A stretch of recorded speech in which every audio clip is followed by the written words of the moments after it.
Bonjour tout le monde, Claudine Larivière, diététiste, conférencière et chroniqueuse. Aujourd'hui, je vous parle du métabolisme basal parce on en entend souvent parler, mais on ne sait jamais vraiment qu'est-ce que c'est au juste puis comment l'utiliser dans notre démarche santé.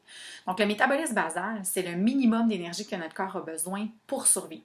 Pourquoi est-ce que notre corps a besoin d'énergie pour survivre? Bien, c'est simple, notre activité cérébrale. Notre cerveau doit constamment continuer à fonctionner.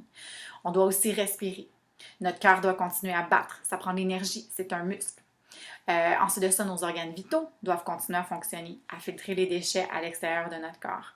Donc tout ça, et là j'en passe, mais tout ça nécessite de l'énergie même quand on fait absolument rien. Donc on peut être complètement étendu, aucune tension musculaire, et notre corps va continuer à brûler toute cette énergie-là pour justement nous permettre de survivre.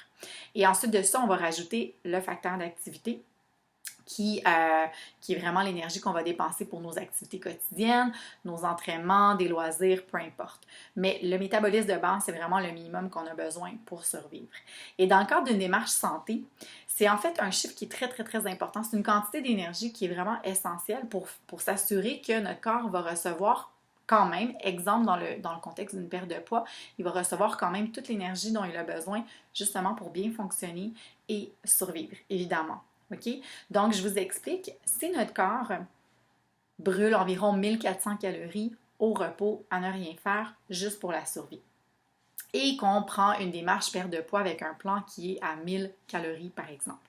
Ce qui va arriver, c'est que la différence va être beaucoup trop grande et votre corps va devoir s'adapter pour compenser pour ce manque d'énergie-là qu'il ne reçoit pas à tous les jours. Il va aller puiser dans vos muscles. Oui, il va aller puiser dans le gras, mais c'est vraiment pas sa source d'énergie préférée. Il va d'abord aller dans les muscles. Il va aussi aller chercher des réserves de vitamines, de minéraux dans votre corps. Donc, vous allez développer en fait des carences nutritionnelles et vous allez avoir une très grande fatigue. Vous allez avoir de la difficulté à fonctionner. Et par la suite, quand vous allez recommencer à manger, est-ce qu'il va continuer à dépenser ou est-ce qu'il va emmagasiner? Bien, étant donné qu'il a été en mode survie parce qu'il n'en recevait pas assez et qu'il a dû s'adapter, il a ralenti pour aller en rencontrer le 1000 calories que vous ingérez. Et quand vous faites des excès, bien, lui, il n'a pas réaccéléré automatiquement. Donc, vous allez commencer à faire des réserves d'énergie, ce qui crée le fameux yo-yo qu'on parle toujours dans les régimes ou dans les pertes de poids trop sévères.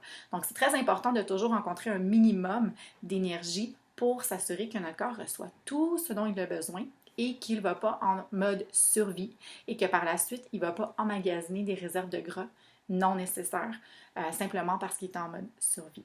Ensuite de ça, le métabolisme est essentiel aussi si vous voulez aller prendre de la masse musculaire, si vous êtes un athlète, si vous avez tendance à être fatigué, peut-être que vous mangez bien, mais pas nécessairement assez en termes d'énergie. Donc, c'est tous des facteurs à regarder, mais le métabolisme basal, c'est vraiment le facteur de départ qu'il faut évaluer et s'assurer qu'il est rencontré pour que votre démarche santé soit le plus agréable possible, mais le plus santé possible également. Donc voilà, si vous avez des questions, commentez d'en bas dans les commentaires. Merci, bonne journée!